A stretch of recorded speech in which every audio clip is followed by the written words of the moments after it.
Aayos tayo ng halaman.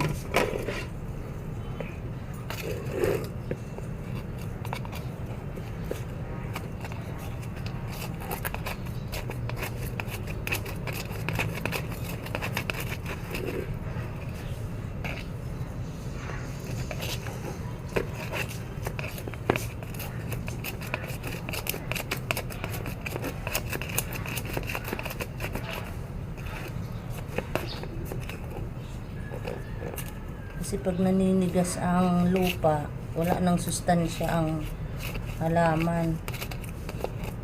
Nasisiksik masyado yung lupa, wala nang hangin ang ano ng halaman.